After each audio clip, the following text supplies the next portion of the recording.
செல்வத்தின் பயன் ஈதல் என்று அவ்வை சொல்லுவாள் இல்லைங்களா?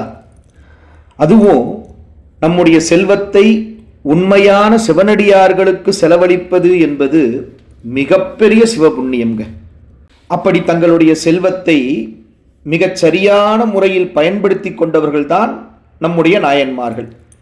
அதுவும் மெய்ப்பொருள் நாயனார் எப்படிப்பட்டவர்? ஒரு மிகப்பெரிய பேரரசர்.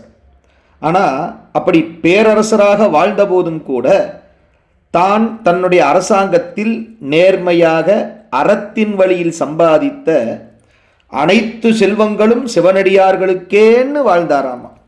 அது மட்டும் இல்லை, தான் அரசராக இருந்தபோதும் கூட அடியார்களை தன்னுடைய அரண்மனைக்கு வரவழைத்து உபசரித்து அவர்களுக்கு அன்னம்பாளிப்பு முதலானவற்றையெல்லாம் செய்து அவர்கள் வேண்டுவனவற்றை தந்து மகிழ்ச்சி அடைவாராமா.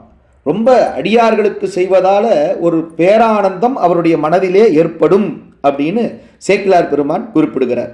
அந்த அற்புதமான பாடலை பார்க்கலாமா? தேடிய மாடு நீடு செல்வமும் தில்லை மன்றுள் ஆடிய பெருமான் அன்பர்க்கு ஆவன ஆகுமென்று நாடிய மனத்தினோடு நாயன்மார் அணைந்தபோது கூடிய மகிழ்ச்சி பொங்க குறைவர கொடுத்து உவந்தார்.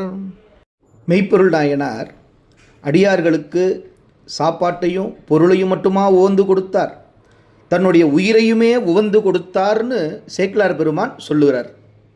தான் முன் நினைத்த அப்பரிசே செய்ய மெய்த்தவ வேடமே மெய்ப்பொருள் என தொழுது வென்றார் அப்படின்னு பெரிய புராணத்தில் சொல்கிறார். முத்தநாதன் வஞ்சனையால் திருநீறு பூசி வந்து மெய்ப்பொருள் நாயனாரை கொலை செய்தபோது இவன் அடியார் வேடத்தில் வந்திருக்கின்றபடியினாலே என்னுடைய உயிரை மகிழ்ச்சியோடு தருவேன்னு கொடுத்தாராம மெய்ப்பொருள் நாயனார். இன்னுயிர் செகுக்கக் கண்டும் எம்பிரான் அன்பரென்றே நன்னெறி காத்த சேதிநாதனார் பெருமை சொல்லிவிட முடியுமான்னு சேக்கிழார் பெருமான் கேட்கிறாருங்க. வஞ்சனையால் முத்தநாதன் மெய்ப்பொருள் நாயனாரை ஜெயிச்சுட்டானா என்ன?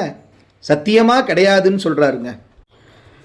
தான் கொண்ட கொள்கைப்படி திருநீற்று வேடம்தான் உயிர் மூச்சு என்று வாழ்ந்த மெய்ப்பொருள் நாயனார் மெய் தவ வேடமே மெய்ப்பொருள் என தொழுது வென்றார்னு சேக்கிழார் பெருமான் குறிப்பிடுகிறார்.